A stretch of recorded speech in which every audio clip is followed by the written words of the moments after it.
අයිබෝවන් යථාර්ථවාදීව ලෝකයේ දෙස බලන්නට සත්‍ය සිදුවීම් සම්පින්ඩනයක පුවත් දිගහැරුම ශ්‍රදරුප වාහිනී 630 ප්‍රධාන ප්‍රවෘත්ති විකාශය සමගින් මම කසුන් සේනානායක ප්‍රථමයෙන් අවධානය දවසේ තතුරගත් ප්‍රධාන ප්‍රවෘත්ති සිරස්තල වෙත.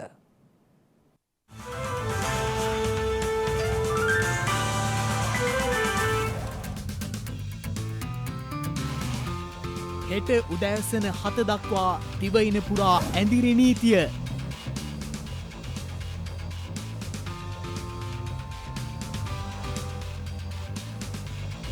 පාර්ලිමේන්තුව වහා කැඳවන්නැයි ජනාධිපතිවරයාට කතානායකවරයාගෙන් ඉල්ලීමක්.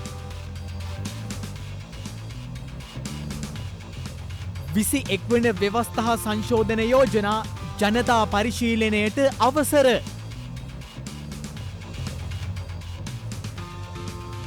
ඇමරිකාවේ මිලිටරි ආධාර පනතකට යුක්‍රේනය එකඟ වෙයි.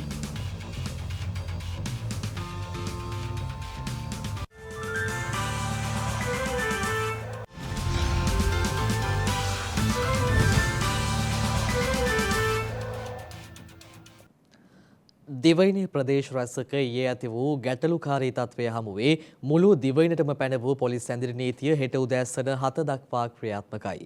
ඒ අනුව එම කාල සීමාව තුළදී පුද්ගල ඒකරාශී වීම සහ ප්‍රචණ්ඩ ක්‍රියා සිදු කරමින් පොදු දේපළ වලට හානි කරන පුද්ගලයින්ට එරෙහිව දැඩිව නීතිය ක්‍රියාත්මක කරන බවයි ශ්‍රී ලංකා පොලිසිය අවධාරණය කළේ. වහාම ක්‍රියාත්මක වන පරිදි සමස්ත දිවයිනටම බලපැවැත්වෙන ලෙස පැනවුණු පොලිස් ඇඳිරි නීතිය මෙම මාස 11 වනදා එනම් බදාදා දිනය දක්වා දීර්ඝ කර තිබෙනවා. ඒ අනුව නිවේදනයක් නිකුත් කරමින් ජනාධිපති මාධ්‍යංශය සඳහන් කළේ බලය දෙනු ලබන නිලධාරියෙකු විසින් ප්‍රදානය කරන ලද ලිඛිත අවසර පත්‍රයක අධිකාරිය යටතේ මිස පොදු මාර්ගයක, දුම්රිය මාර්ගයක, පොදු උද්‍යානයක, පොදු ක්‍රීඩා භූමියක හෝ වෙනත් පොදු භූමියක හෝ එම ප්‍රදේශවල මුහුදු වෙරළේ රැඳී සිටීමට කිසිවෙකුට අවසර නොමැති බවයි. ඊයේ පස්වරුවේදී කොළඹ ගාලු මුහුදුර පිටියේ ඇති වූ උණුසුම් වාතාවරණයත් සමග කොළඹ දිස්ත්‍රික්කයට පමණක් බලපැවැත්වෙන පරිදි පොලිස් ඇඳිරි නීතිය පැනවුවත් තත්වය උත්සන්න වීම හේතුවෙන් පසුව සමස්ත දිවයිනටම බලපැවැත්වෙන පරිදි පොලිස් ඇඳිරි නීතිය පනවනු ලැබුවා. ඒ පිළිබඳව නිවේදනයක් නිකුත් කරමින් පොලිස් මාධ්‍ය ප්‍රකාශක ජ්‍යෙෂ්ඨ පොලිස් අධිකාරී නිහාල් තල්දුව මහතා සඳහන් කළේ දිවයින පුරා ඇඳිරි නීතිය බලපැවැත්වෙන කාල සීමාව තුළදී ජන ඒකරාශී වීම සහ ප්‍රචණ්ඩ ක්‍රියා සිදු කරමින් පොදු දේපළවලට හානි කරන පුද්ගලයන් සම්බන්ධව දැඩි ක්‍රියාමාර්ග ගැනීමට සිදුවන බවයි. එමෙන්ම ඇඳිරි නීති කාල සීමාව තුළ අත්‍යවශ්‍ය සේවා නිලධාරීන් හට රාජකාරී ස්ථාන වෙත යෑමට ආයතනික හැඳුනුම්පත භාවිත කළ හැකි බව ජ්‍යෙෂ්ඨ පොලිස් මාධ්‍ය ප්‍රකාශකවරයා සඳහන් කළා. ඒ අනුව අද ප්‍රධාන නගර කිහිපයක දක්නට ලැබුණේ මෙවන් තත්වයක්.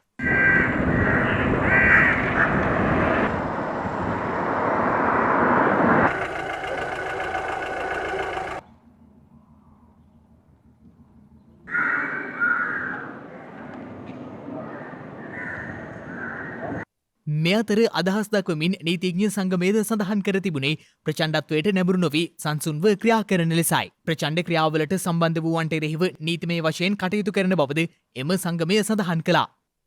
කෙසේ වෙතත් රටේ පවතින අස්ථාවරත්වය තුළ ජනතාව මෙලෙස දේශපාලන පක්ෂ මුල් කර ගනිමින් කලාකාරීව හැසිරීම රට තවදුරටත් අරාජිකත්වයට පත් කිරීමට හේතුවක් වනවා. ඒ හේතුවෙන් මේ මොහොතේ ඉතා ඉවසිලිමත්ව කටයුතු කරන ලෙසයි ආරක්ෂක අංශ විසින් දැනුම් දී ඇත්තේ. කෙසේ වෙතත් රට ආර්ථික වශයෙන් ශක්තිමත් කර ජනජීවිතය යථාවත් කරමින් පවතින අර්බුද නිමා කිරීමට රටේ ජනතාවද වගකීමෙන් කටයුතු කිරීම මේ මොහොතේ අත්‍යවශ්‍ය කරුණක් වනවා. මේ අතර සීලම වෘත්තිකයන් අකණ්ඩ වැඩ වර්ජනයකට අවතීර්ණ වීමට තීරණය කර තිබෙනවා. ඒ ඊයේ පස්වරුවේ සිට ක්‍රියාත්මක වන පරිදි. ඒ අනුව මෙම වැඩවර්ජනයට සියලුම රාජ්‍ය පෞද්ගලික අර්ධ රාජ්‍ය යන සියලුම පාර්ශවයන් එක්වන බවයි ජාතික වෘත්තීය සමිති මධ්‍යස්ථානයේ කැඳවුම්කරු වසන්ත සමරසිංහ මහතා සඳහන් කළේ. මෙම වෘත්තීය වැඩවර්ජනය සමග අත්‍යවශ්‍ය සේවාද ඇන හිටිනු ඇති. සෞඛ්‍ය කටයුතු වරාය ආදී සියල්ලම එම වැඩවර්ජනයට සහාය දෙන බවද වාර්තා වනවා. එමෙන්ම හෙට පෙරවරු 8 වන තෙක් වෛද්‍යවරුන්ද සිය රාජකාරී කටයුතු වලින් ඉවත් වන බවයි නිවේදනය කර ඇත්තේ. උද්ගත වී ඇති නොසන්සුන්කාරී තත්ත්වය කළමනාකරණය සඳහා සියලු දෙනා සංසුන්ව කටයුතු කරන ලෙස ආරක්ෂක ලේකම් විශ්‍රාමික ජෙනරාල් කමල් ගුණරත්න මහතා පවසනවා. මේ රටේ බොහොම හැම ප්‍රදේශයක වගේ බොහොම ව්‍යාකූල තත්ත්වයක් ඇති වෙලා තියෙනවා. ඉතින් මෙතනදී මම ප්‍රථමයෙන්ම ඉල්ලා සිටිනවා අපේ රටේ ජනතාවගෙන් මේ වෙලාවේ කලබල කරන්න එපා. මේ හැම කෙනෙක්ම අපේ රටේ ජනතාව අපේ මිනිස්සු, අපේ කාන්තාවෝ, අපේ දරුවෝ. ඉතින් ඒක නිසා මේ කලබල කරන එක, ගහමරා ගන්න එක, ඒ වගේම දේපල, රජයේ දේපල සහ පෞද්ගලික දේපල ගිනි තියන එක කරුණා කරලා නවත්තන්න. මේ පිට මිනිස්සුන්ගේ දේවල් නෙමෙයි. මේ හැම දෙයක්ම අපේ මිනිස්සුන්ගේ දේවල්. ඉතින් ඒක නිසා වෛරයෙන්, ක්‍රෝධයෙන් මේ කටයුතු කරන්නේ නැතුව සාමකාමී වෙන්න, ඒ වගේම සාමය ආරක්ෂා කිරීම සඳහා පොලිසියටත් ත්‍රිවිධ හමුදාවටත් උදව් කරන්න. අපේ රටේ ජනතාව ආරක්ෂා කර ගැනීමටත් රටේ දේපල ආරක්ෂා කර ගැනීමටත් අපි ත්‍රිවිධ හමුදාවක් වශයෙන් බැඳිලා තිබෙනවා. ඉතින් මම හිතන්නේ රටේ ජනතාව විශාල හානි ප්‍රදේශ කිහිපයකින් වාර්තා වෙලා තිබෙනවා. නිවාස ගිනි තිබීම් කරලා තිබෙනවා, වාහන ගිනි තිබීම් කරලා තිබෙනවා. ඒත් එක්කම ප්‍රහාරයන් එල්ල කරලා තිබෙනවා පුද්ගලයන් ඉලක්ක කරගෙන. ඉතින් අපේ රටේ ජනතාවගෙන් ඉල්ලා සිටින්නේ අපි අනිවාර්යයෙන්ම ත්‍රිවිධ හමුදාව රටේ ජනතාව ආරක්ෂා කරගන්න කටයුතු කරන නිසා ඔබ මේ වෙලාවට බුද්ධිමත්ව හිතලා මේ අවස්ථාවේ පුටක් සංසුන්ව කටයුතු කරන්න කියලා අපි තාමත්ම කාරුණික ඉල්ලා සිටිනවා. මොකද රටක් වශයෙන් අපි ඉදිරියට යා යුතුව තිබෙනවා මේ අවස්ථාවේදී. ගිනි තියලා ගහගෙන මරාගෙන පමණක් අපිට මේ අවස්ථාවේදී කරන්න හැකියාවක් නැහැ.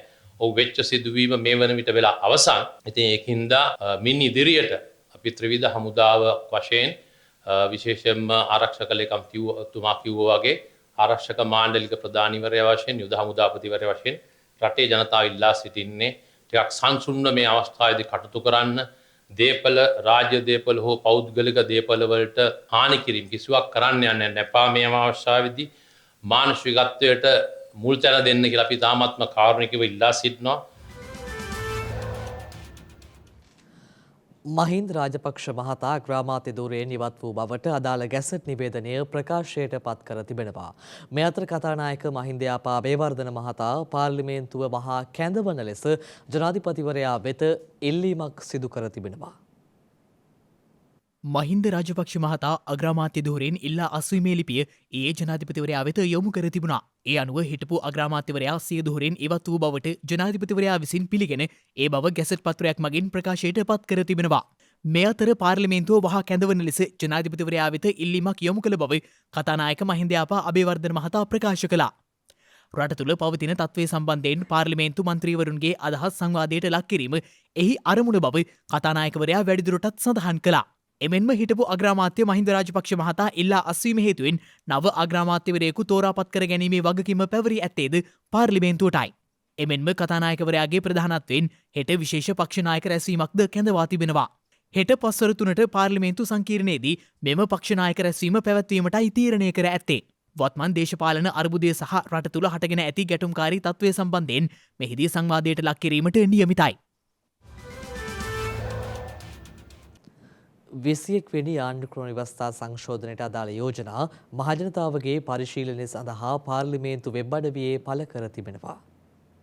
මෙරට බලාත්මක වන 20 වන ආණ්ඩුක්‍රම ව්‍යවස්ථාවේ කරුණු කිහිපයක් සංශෝධනයට ලක් කළ යුතු බවට පසුගිය කාලේ විවිධ පාර්ශව අදහස් පළ කළා. ඒ අනුවයි පෞද්ගලික මන්ත්‍රී යෝජනාවක් ලෙස ආණ්ඩුක්‍රම ව්‍යවස්ථාවේ 21 වන සංශෝධනයක් සඳහා යෝජනා ඉදිරිපත් කෙරුණේ. එලෙස ඉදිරිපත් වූ 21 වැනි ආණ්ඩුක්‍රම ව්‍යවස්ථා සංශෝධනයට අදාළ යෝජනා මහජනතාවගේ පරිශීලනය සඳහා පාර්ලිමේන්තු වෙබ් අඩවියේ පළ කර තිබෙනවා. ශ්‍රී ලංකා පාර්ලිමේන්තුව නිවේදනයක් නිකුත් කරමිනුයි මේ බව සඳහන් කළේ. ඒ අනුව 21 වැනි ආණ්ඩුක්‍රම ව්‍යවස්ථා සංශෝධනයට අදාළව සමගි ජනබලවේගයේ සහ පාර්ලිමේන්තුවේ ස්වාධීන වූ මන්ත්‍රීවරුන් නියෝජනය කරමින් පසුගියදා කතානායක මහින්ද යාපා අබේවර්ධන මහතා වෙත බහර දුන් පෞද්ගලික මන්ත්‍රී පනත් කෙටුම්පත් ද්විත්වය භාෂා ත්‍රිත්වයෙන්ම පාර්ලිමේන්තු වෙබ් අඩවියෙන් භාගත කර ගැනීමේ හැකියාව පවතිනවා. සමගි ජනබලවේගයේ පාර්ලිමේන්තු මන්ත්‍රී රංජිත් මද්දුම බණ්ඩාර මහතා සහ පාර්ලිමේන්තුවේ ස්වාධීන වූ මන්ත්‍රීවරුන් 40 දෙනා නියෝජනය කරමින් පාර්ලිමේන්තු මන්ත්‍රී විජේදාස රාජපක්ෂ මහතා මෙලෙස පෞද්ගලික මන්ත්‍රී පනත් කෙටුම්පත් කතානායකවරයා වෙත බහර දෙනු ලැබුවා.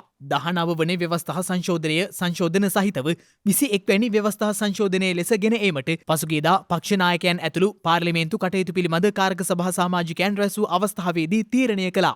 ඒ අනුවයි ඊට අදාළව යෝජනා ලබා දෙන ලෙස කතානායක මහින්ද යාපා අබේවර්ධන මහතා සියලු පක්ෂ නායකයන් වෙත දැනුම් දී තිබුණේ. ඉදිකිරීම් ආයතනවල සේවය යොදවා සිටි රැදවියන් 58 දෙනෙකු අතුරුදන් වී ඇති බව බන්ධනාගාර මූලස්ථානය ප්‍රකාශ කළා. ඔවුන් පිළිබඳ තොරතුරක් දන්නේ නම් කිසිදු හිංසාවක් සිදු නොකර නැවත බන්ධනාගාර දෙපාර්තමේන්තුවට හෝ ළඟම ඇති පොලිස් ස්ථානයට බාර දෙන ලෙසයි එම මූලස්ථානය ජනතාවගෙන් ඉල්ලා සිටින්නේ. බන්ධනාගාර රැඳවියන් 181 දෙනෙක් වටරැක බන්ධනාගාර වැඩකඳවුරේ සිට වැඩසහන ක්‍රමයේ යටතේ මාගා ආයතනයටත් සේලැක් ආයතනයටත් අයිකොනික් ආයතනයටත් බන්ධනාගාර නිලධාරීන්ගේ ආරක්ෂාව රැකවරණය මැදියේ ඔවුන්ට එළියේ වැඩසහන ක්‍රමයේ යටතේ කැවීමට ඔවුන්ට තියෙන පහසුකම ඒ කියන්නේ ඔවුන් සිවිල් නැදුමෙන් සැරසී යන්නේ මහ ජනතාව ඉන්න තැන්වල ඔවුන්ට ගෞරවය ඇති වෙන විදිහට වැඩ කරන්නත් ඒ වගේම වැඩ කිරීම පහසු වෙන්නත් අනිත් එක සමාජගත කිරීම බන්ධනාගාර දෙපාර්තමේන්තුවේ වැඩසහන ක්‍රමයේ යටතේ ප්‍රධාන අරමුණක් නිසා අපේ ඔවුන්ව සිවිල් ඇඳුමෙන් සැරසී තමයි වසර ගණනාවක සිට බන්ධනාගාර නීති රීති අනුව අපි යවන්නේ. මෙම කටයුත්ත සඳහා අපි කරු නීතිපතිතුමාගෙත් වසරය අප වෙත ලැබිලා තියෙනවා. පෙර පරිදිම ඔවුන් ඒව වැඩපළවල් වල වැඩ කරලා නැවත බන්ධනාගාරයට ඒ කියන්නේ වටරක කඳවුරට යෑමට බස් රථ වලින් පිටත් වුණා බන්ධනාගාර නිලධාරීන් සමග තලාහේන ප්‍රදේශයේදී ඔවුන් සිවිල් නැඳුමෙන් සැරසී සිටි නිසා ඔවුන් බාහිර පුද්ගලයෝ සැකසිතී තිබෙනවා මෙම අරගලයට ගිය කොටසත්ත කියලා. කිසිසේත්ම ඔවුන් එම කිසිම දෙයකට ප්‍රචණ්ඩකාරී ක්‍රියාවකට හෝ වෙනස් කිසියම් දෙයකට සම්බන්ධ වෙච්ච අය නෙවෙයි. බන්ධනාගාරයේ සිට බන්ධනාගාර කඳවුරේ සිට වැඩපළවල් වෙත ගිය සිරකරුවන්. ඒ අනුව මෙහිදී මෙම 181 දෙනාගෙන් 58 දෙනෙක් මේ වෙනකොට පැන ගොස් තිබෙනවා. ඒ වෙලාවේ ඇතිවෙච්ච කලබලකාරී තත්ත්වය මත ඔවුන් පැන ගොස් තිබෙනවා. මහ ජනතාවගෙන් අපි ඉල්ලා සිටිනවා ඔබලාට කවුරු හරි කෙනෙක් දැක්කොත් හරි බාර වුණොත් හරි ඒ අවස්ථාවේ උදව්වක් ඉල්ලුවොත් හරි සිරකරුවෙක් කියලා ඔවුන් ළඟ තියෙන පොලිසියට හෝ ග්‍රාම සේවක නිලධාරියට හෝ බන්ධනාගාරයට හෝ බාර දෙන ලෙස අපි ඉල්ලා සිටිනවා. මොකද මේ අයගේ ශ්‍රම දායකත්වය සහ වඩා හොඳ පුහුණුවක් ලබා ගැනීමේ අරමුණ සමාජගත කිරීම සඳහා ඔවුන්ට බන්ධනාගාරයෙන් නිදහස් වෙලා ගිහිල්ලා රැකියාවක් හොයාගන්න තියෙන අවස්ථාවක් නිසා තමයි අපි මේ අවස්ථාව මෙම සිරකරුවන්ට ලබා දීලා තියෙන්නේ බන්ධනාගාර දෙපාර්තමේන්තුව විසින්. තවදුරටත් මෙරට දෛනික කොවිඩ් ආසාදිතයින් සංඛ්‍යාව අවම අගයක පවතින බව සෞඛ්‍ය අංශය පවසනවා.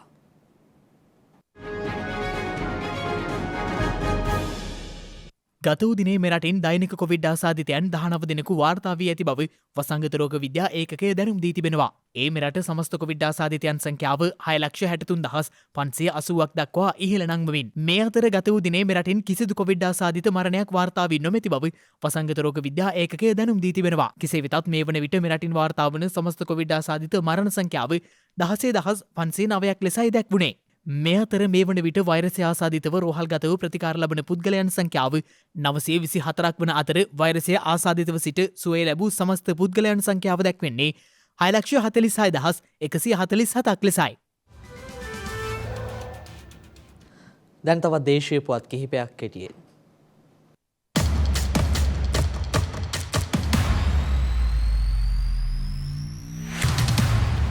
දිවයිනේ බස්නාහිර සබරගමුව සහ මධ්‍යම පළාත්වලත් ගාල්ල සහ මාතර දිස්ත්‍රික්කවලත් විටින් විට වැසි හෝ ගිගුරුම් සහිත වැසි ඇතිවිය හැකි බව කාලගුණ විද්‍යා දෙපාර්තමේන්තුව නිවේදනය කර තිබෙනවා. මෙම ප්‍රදේශවල ඇතැම් ස්ථානවලට මිලිමීටර 100ට වැඩි තද වැසිද ඇතිවිය හැකි. දිවයිනේ උතුරු මැද සහ වයඹ පළාත්වල වැසිවාර කිහිපයක් ඇතිවීමට හැකි බවයි කාලගුණ විද්‍යා දෙපාර්තමේන්තුව සඳහන් කළේ. දිවයින හරහා විශේෂයෙන් මධ්‍යම කඳුකරේ බටහිර බෑවුම් ප්‍රදේශවලත් උතුරු මැද සහ වයඹ පළාත්වලත් හම්බන්තොට දිස්ත්‍රික්කයේත් සුළඟේ වේගය විටින් විට පැයට කිලෝමීටර 40 සිට 50 දක්වා වැඩි වේ හැකි. තාවකාලික තද සුළං වලින් සහ අකුණු මගින් සිදුවන අනතුරු අවම කර ගැනීමට අවශ්‍ය පියවර ගන්නා ලෙසයි කාලගුණ විද්‍යා දෙපාර්තමේන්තුව ජනතාව වෙත දැනුම් දී ඇත්තේ.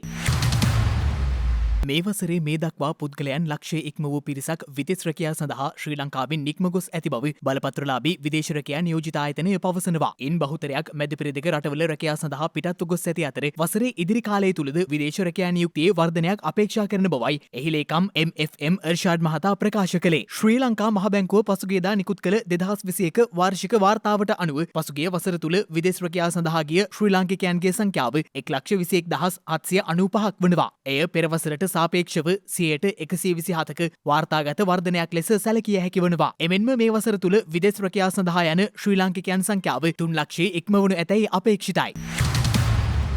ඊයේ දිනේ තුල කොළඹ කොටස් වෙළඳපොලේ මිලදර්ශකයේ ඉහළ යාමක් දක්නට ලැබුණු බව කොටස් වෙළඳපොළ විසින් වාර්තා කර තිබෙනවා. ඒ අනුව සමස්ත දර්ශකය දිනය අවසානයේදී 7516.63ක් ලෙස සටහන් වූ බවයි වාර්තා වන්නේ. එහිදී ප්‍රධාන පෙළේ සමාගම් විසින් නියෝජනය කරන S&P ශ්‍රී ලංකා 20 සමාගමේ දර්ශකය සටහන් වූයේ 2436.87ක් ලෙසයි. කෙසේ වෙතත් කොළඹ කොටස් වෙළඳපොලේ ඊයේ දිනේ මුළු පිරිවැටුප රුපියල් බිලියනයකට අඩුවෙන් සටහන් වීම විශේෂත්වයක්. මේ අතර කොළඹ කොටස් වෙළඳපොළ අද දිනේදී ගනුදෙනු සඳහා වසා තැබෙන බව ද වාර්තා වී තිබෙනවා.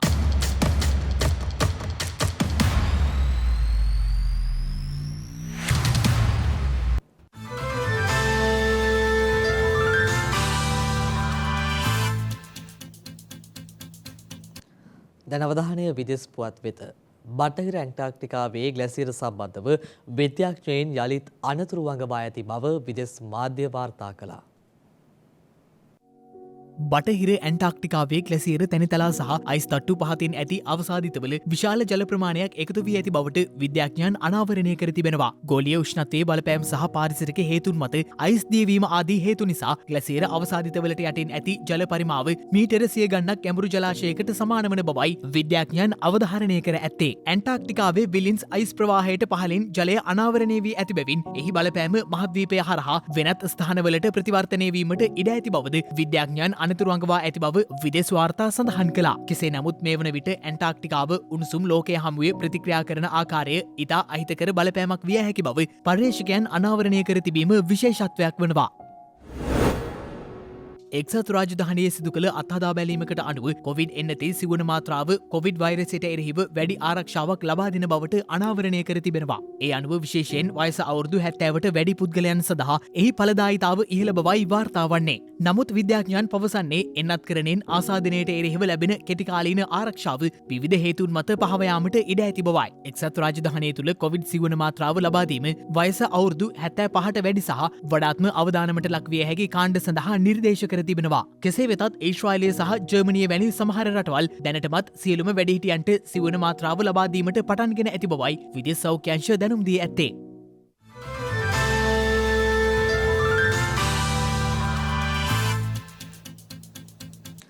දිනක සටහන් නිමවන්නට මත්තෙන් හෙට දවසේ වැදගත්කම ගැනයි මේ අවධානය.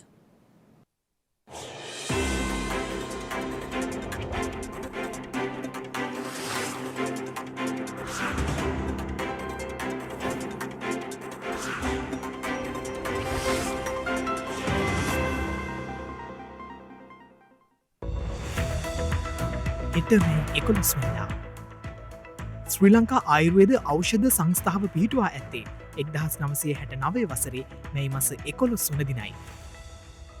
නොරොච්චෝලේ ගල්ලංගුරු බලාගාරය ආරම්භ කර ඇත්තේ 2006 වසරේ මැයි මස 11 වන දිනයි. සියම් දේශය තායිලන්තය ලෙස සියම් නායකයන් විසින් ප්‍රකාශයට පත් කර ඇත්තේ 1940 වසරේ මැයි මස 11 වන දිනයි.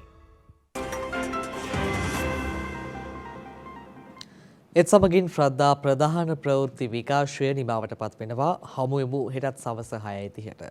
තෙරුවන් සරණයි. නමෝ බුද්ධාය. මෙවැනි වැදගත් පුවත් නැරඹීම සඳහා ශ්‍රද්ධා TV News YouTube channel එක subscribe කර සීනුව සලකුණ වන්න.